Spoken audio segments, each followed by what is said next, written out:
Welcome to the all-new That Business Show 2.0 with your host, Jamie Maloney, where business becomes show business. Today, we've got the entrepreneur's attorney online with us today, Sheryl Hunter, founder of Hunter Business Law based in Tampa, Florida. Learn more at hunterbusinesslaw.com. So, Sheryl, welcome to the program today. Thank you, Jamie. Good morning. So let's talk a little bit about capital raising. I know you're involved with Florida funders here locally, and I know a lot of entrepreneurs, that's the number one thing that they're concerned with is raising capital for their project, their idea, their service, whatever it may be. Let's talk about the steps in raising capital. If I've got a new idea out there, what's a good first step to raise capital for my idea? Well, absolutely right that when you work with growth-focused entrepreneurs the way that we do, in order to grow, they need an injection of capital, and that comes at different points in time. So let's say the very first stage, what we would call early stage or seed money capital. So oftentimes entrepreneurs will, at that stage, it's hard for them to get an investor excited because they don't have what's called an MVP or a minimum viable product. They don't have the ability to show any revenue. All they have is an idea on a piece of paper. Now, there are some investors who at that stage will say, you know what, I want to get in really, really early on the ground floor. And they go for people like that because the opportunity for the returns are much greater because there's such a low valuation of the company at that point because it doesn't have anything to show. So they can get a high equity percentage for a less amount of money in the very, very early stages. Because they're taking a greater risk at that point then.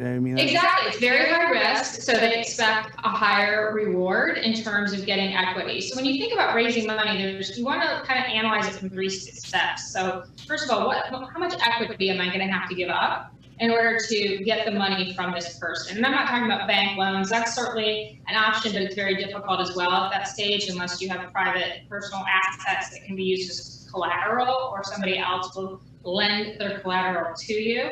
But you want to say, okay, if I bring in this investor, how much equity, what percentage of my ownership am I going to have to give up? You want to ask, am I having to give up any control? Is this investor going to have a seat on the board? Are they going to require me to do things that maybe I don't want to do at certain stages of my growth? And then the third thing is, what impact will this have on my bottom line compensation?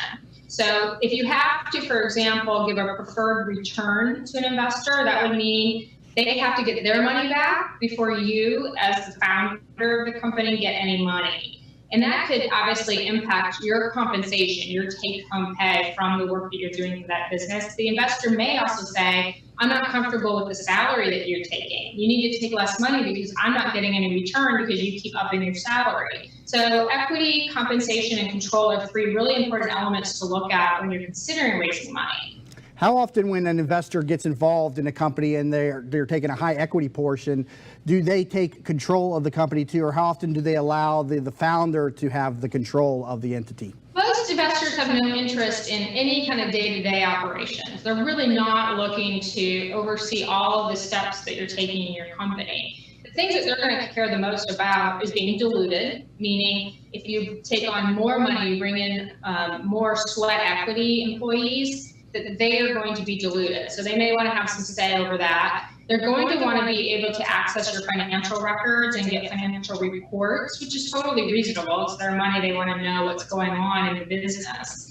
And they may want a board seat. And the board seat is often more for purposes of monitoring the business, or they want to mentor the early stage founder, or they want to have a say in the outcome of their decisions. So, but as far as day-to-day control, that's not the kind of control that you would expect them to want. It's really more big decisions. If you're going to take out a large loan that put their investment at risk, things like that. Because I often wonder from an investor standpoint, you mentioned earlier, I could control my salary. I could keep raising my salary, which is an expense of the business, and make it look like I'm not making any money when I'm really making the money. The company's not making money. How does an investor control that? Or is that part of the documents and negotiations? There's an investor rights agreement. So the investor rights agreement will often put things in place like that. So they may say if you're going to increase your salary above a certain amount of money, you have to get consent from the investor. Now, most investors know that the founder has to be incentivized to a degree to continue working. Otherwise, they'll just shut the business down and go get a job somewhere else, especially somebody with really good tech skills, because a lot of the early stage companies that investors are interested in are technology or what we call tech-enabled businesses, because they can scale really big and therefore get large returns. So that type of person, if they just go get another job and they shut the business down, they can make quite a bit of money because they have a certain skill set. So the investor knows that if they take too much of the reward away and too much of the ongoing salary to support that individual, that they're just going to walk away from the business. So there's a balance to be struck in those types of decisions. Do investors allow for founders to eventually buy them out as part of a normal agreement? If I need help now, but I don't want you to be around forever, I just need your help now. Is it commonplace for an investor to say, 5 years, you can buy me out at this formula or whatever?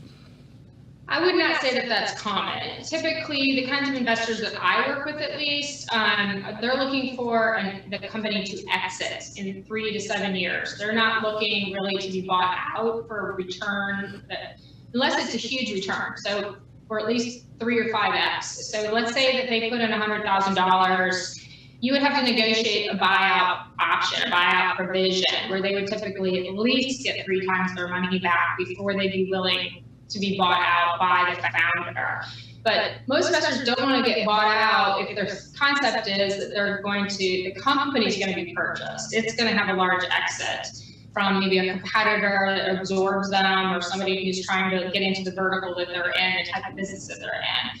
So that is not something that's commonly negotiated. It's probably more common with friends and family money, where, hey, Dad, or my buddy Steve, please help me get this company going, but I do want to be able to buy you out for, a nice return on your money. Sometimes that may even be a high interest rate that the investor would be willing to give them back to them. Now, you mentioned earlier technology, that's all the rave right now, but for people that are in a service-based business, how much opportunity is there to them to get funded, or is it all about tech these days? Well, the service industry is important too. I mean, it's more bread and butter. It's more predictable, I would say, that somebody can grow and provide services, and some of the technology is either going to make it or it's going to completely shut down. Whereas services can be a business that the owner operator. But part of the reason it's not as common is a lot of times those are, as I said, owner operated type of businesses. Like I am. I'm a service business. I'm an attorney. I have a law practice. I have 8 employees. I'm making a living off of this. This is a job with a lot of growth around it. But this is not something that I'm going to be selling in 3 to 5 years or 7 years for a large return on the investment of capital that I put into it. Totally different model. So the service business that an investor would be interested in is something that would be scalable. It has to be something, maybe it's a franchise concept, for example, it's a car wash franchise, right? And that is something that would have a very specific set of factors of like, okay, this is the first one, this is the pilot, and then we're going to turn it into a national franchise. An investor might be interested in something like that, but it has to be able to be scalable, where the returns can be large enough to warrant taking the risk of failure. And it has to be something that's tangible, where the owner themselves is not the company, is not the brand. And so I think a lot of people get into business and they don't really understand. It's something I struggle with myself, because I'm in 2 businesses where I'm really the business, and it's difficult to, if you take me out of the equation, to justify, investment in anything. Absolutely. I highly recommend that anybody, I don't care how small your company is or how much you think that you are the company, there's some things that you can do to combat that and to build value in your business. So again, for example, I trademarked the phrase the entrepreneur's law firm. That adds a value component to my firm, that if you took the name Hunter Business Law away, there's still a branding element to the business that I have that can be, if somebody else purchased my law firm, they would still have that branding element. If you can also step away enough from yourself and start to delegate tasks, promote the visibility of your employees, your team members, so you're not the only one that's got visibility. I guess one of my other attorneys should be on this podcast, right? So just be conscious of how do I make my company less dependent on me. We do an evaluation for clients that are in a growth mode called the value builder. And there are like 8 elements of really building value in a business so that if you want to go and sell it later, it can get a higher price tag on it because you've done these things. So one of those elements is if the founder or the primary owner, if they walk away, can the company still function? So this is the kind of thing, if you look at, oh, okay, do I have a good operating documents, operating manual, so that somebody else could come in and step in and do these things? Am I cross-training my team to do some of the things that I do? So I could go away for 2 weeks or a month or even 2 months, and the business would still function without my direct day-to-day interaction. If you want to build a saleable business, you've got to be thinking that way and make it something that somebody else could step in and they would retain customers, they would retain employees. Now, you branded yourself the entrepreneur's attorney. I know in the legal business, the bar makes it a little bit difficult to give yourself a fictitious name. I guess they don't allow you to be creative. Was it difficult to get a trademark as an attorney, or is it because you're still under the legal name of Hunter Business Law that was able to get through? Actually, you can use trade names in law firms. Like I saw one in Orlando called the Tech Law Firm, and they don't have, a name otherwise associated. I would say that lawyers have not historically been marketing geniuses. I mean, we're trained to, perform legal services. So I would say our firm has been much more focused on branding and marketing than a lot of law firms have been traditionally. And part of that's because I've focused on it. I've gone through the Key Person of Influence program to really think about how do I product and market my company. So I encourage anyone in any business, that would be a good example. You might not think a lawyer, we'll just put our names out there on the, Smith, Barney, and whatever. Right. But, you need to be thinking about at least a tagline. How do I promote myself in a more interesting way that's memorable? Currently talking to Sheryl Hunter, based here in Tampa, Florida. She is the entrepreneur's attorney and owner and president of Hunter Business Law. You can learn more at hunterbusinesslaw.com. She's also an investor with Florida Funders, and we've been talking about raising capital for your business. We'll go into a little bit more of that when we come back from the break. I want to talk to her what she hears from investors in terms of a pitch and how you can better pitch to these investors and what they're looking for, what you should say and what you should not say when we come back from the break. So you're listening to That Business Show 2.0 with your host, Jamie Maloney, where business becomes show business. Hi, welcome to Yeagers. We just want to take a minute and show you what we're all about. At Yeagers, our primary business is hardwood flooring, although we are remodelers for kitchen, bath, and general construction. We operate a fleet of shop-at-home vans that have all the flooring type products, hardwood flooring, laminate flooring, tiles, stone, what have you. So we're able to come out first with products in our vehicles and take a look at the setting, how the colors will work, and then to be able to come up with some options and ideas for you. If that's not good enough, we have a large distribution center that we inventory product and have a nice display area.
Welcome back to That Business Show 2.0 with Jamie Maloney, where business becomes show business.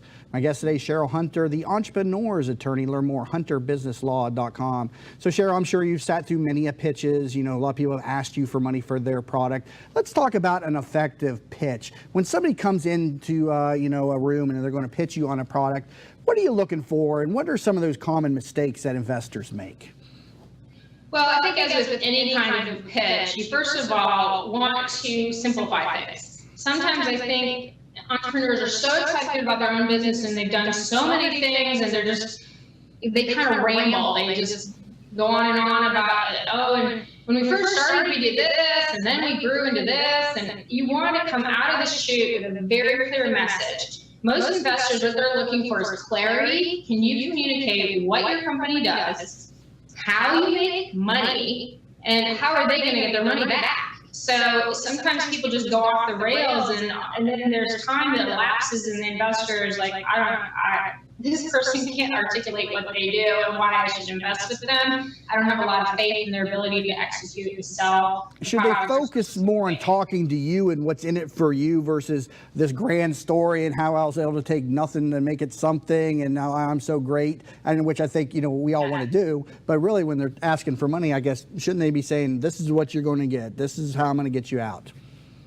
Yeah, I don't think you have to drill down into the specifics. You want to keep it at a high level. Sometimes, for example, people will have a PowerPoint presentation. It's got a ton of wording on it. It's too complicated.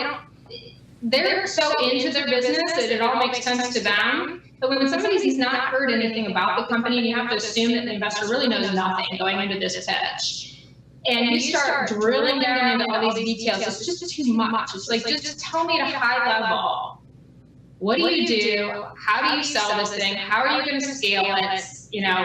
And what's the end game plan for getting my money back to me? So you don't have to say, hey, you're going to get, here's my exact amount of money I'm going to make over this amount of time. In fact, I'm going to be careful about not over-promising specific returns. So your main goal in there is for the investor to walk out of that pitch saying, I have clarity on what this company does, what their plan is, how they're going to make money. And eventually, what would happen for me to get the money back? Meaning they're either going to scale it and sell it to competitors or something. What's the plan there? So I would say that's one thing, is clarity and simplifying. So your PowerPoint, if you can use pictures, like if you look at TED Talks that are super successful, try to mimic that. I mean, there's a reason that they're only allowed to be 18 minutes, and that is because they found that adult focus is lost once you get past that point of time. So if you can model it after those kind of effective presentations where they have like maybe a picture or a single phrase on a PowerPoint to help tie back into the presentation, they're not flooding the listener with so many facts and figures. Also trying to be personable. You are selling yourself. Investors not only are looking at the business plan, they're looking at who's the jockey. And do I believe that this individual, are they likable? Are they smart? Do I feel like they're humble enough to take direction from me as the investor? Those variables are also very important. What about having a powerful why, the emotional side of why I am in business? How does that work on you as an investor? I think that's always important. I think an investor understanding the motivation, most people I know at least believe that if there isn't a strong why, if there isn't something other than just making money of why a person is doing this and embarking on this journey, there's a sense that they'll burn out. They're not really in it with a strong passion. So no question, investors are looking for a passionate leader, somebody who's, it's almost impossible to separate them from what they're doing with their life, and this vision that they have for their company. For companies that have been making money for a couple of years, but they need more capital, what's a good number of years in business for an investor to feel comfortable with a business's ability to, keep making money in this that capacity? That's an interesting question. I don't know that time is the variable to focus on. I think it's more, are they able to show that they had goals and they achieved those goals? So if they had a goal that that in year one, they were going to make this much money, they were going to have this many customers on their platform, this many premiums, this many premiums, and they've been able to show a consistent track record of achieving milestones. Because what's also not positive is if an investor maybe talked to them 3 months earlier and they said, hey, we're going to achieve these things within 3 months, the investor goes back because they weren't ready to invest and they see, hey, they haven't achieved those goals. Or so maybe they're not setting realistic goals. They don't really know how to manage their own growth.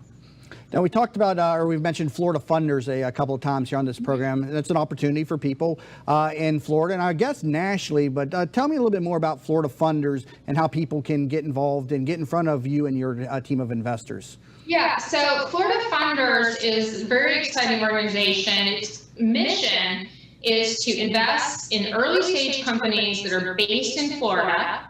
They could be a Delaware entity, for example, but as long as their primary operations are Florida based, and they have a minimum viable product. We prefer tech and what I would call tech enabled. Almost every company now seems to be tech enabled in some ways. I think that phrase is going to go by the wayside. But so companies that can show that they are going to scale. Same things I was talking about. We look for really smart founders that have a clear mission. They're able to articulate their vision. So they can apply at FloridaFunders.com for consideration. And we have a whole investment committee that puts them through a vetting process, kind of like a funnel.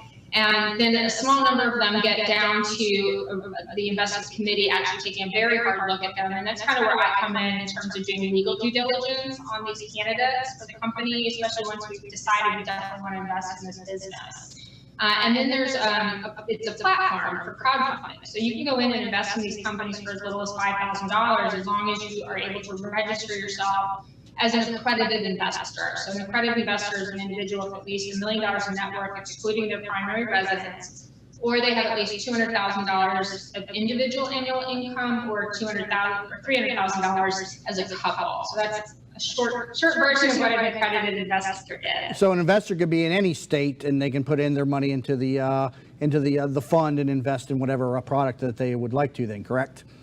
Yeah, but you don't put them out to the investors until your committee vets them. So it's not just anybody like on, Kickstarter can say, here, invest in my company. You don't know much about it. You're vetting the people that are coming through. Yes, our team is evaluating in much the same way that an investor would if they had the number of hours and the skills to actually do that. Now, obviously, there's no guarantees. The lawyers, there's no guarantees that the ones that we've selected are all going to be winners. When you're dealing with early stage investments, that many of them will not be winners. But the goal of it is to have a portfolio, and that's what Florida Funders allows, is for people to go in and invest in a number of different. I think we've supported 15 companies at this point with investments. So we raise the money and then we invest, and we also have really smart, successful people who are entrepreneurs who provide mentoring services to the companies that we've invested in. So there's a double benefit of having a number of people who really care about the success of the companies. And this has all come about as of the recent, influx, or I guess a law change that allows crowdfunding. And this is something that 10 years ago you weren't even able to do this, correct?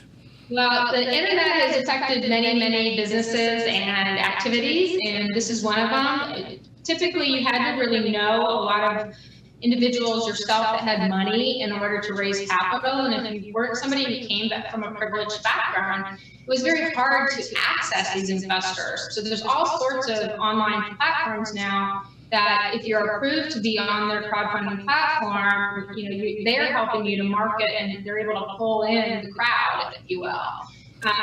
Yeah. What companies have come through Florida Funders and made it to market? Can you talk to us a little bit about some of the companies that have received funding through Florida Funders? Well, one of the recent companies that we raised money for is a company called Homee. It's H-O-M-E-E. It's an app. It's very similar to Uber in the sense that you can, I need a plumber, I need a HVAC person. So these are tradespeople, or instead of a driver, they're tradespeople who you can have in your app. I need them to come fix my AC right now. And whoever's in that area who provides those services, and Homee does some screening as well to make sure they're actually licensed. they will come to your house and perform that service. So it's a very interesting concept and model, and they're doing really well around, they're based in the Tampa Bay area. We also invested in a company called PureFit, which has been in the news quite a bit lately. They raised $2.3 million. They actually blew past what their initial raise was planned for. So they provide a fitness platform. Essentially, a large company can offer an employee benefits, and they do this mostly through the healthcare companies like Humana or what have you. Where somebody can go to any gym and they want to do Pilates today, but they'd rather, and then they want to go do CrossFit tomorrow. They get passes to go to all of these programs. So it's really about health and wellness, and it's to promote health and wellness, which cuts down on healthcare costs. Very cool. Well, Sheryl Hunter, the entrepreneur's attorney and president of Hunter Business Law based here in Tampa. Thank you so much for being on the program with us today. Me, a lot of great information. Also, she's an investor with the Florida Funders. You can learn more at floridafunders.com and pitch your product to them. Or if you're an investor, doesn't matter where you're at in the country or on the globe, you can invest through the crowdfunding platform, which is Florida Funders. Again, floridafunders.com. Learn more about her, hunterbusinesslaw.com. She does everything that an entrepreneur can need, from trademarks to patents to representation and litigation. So reach out to her, hunterbusinesslaw.com. New episodes of this program each weekday morning, 9 a.m., thatbusinessnetwork.com. Find us on iTunes and on YouTube, and please subscribe. You've been listening to That Business Show 2.0 with your host, Jamie Maloney, where business becomes show business.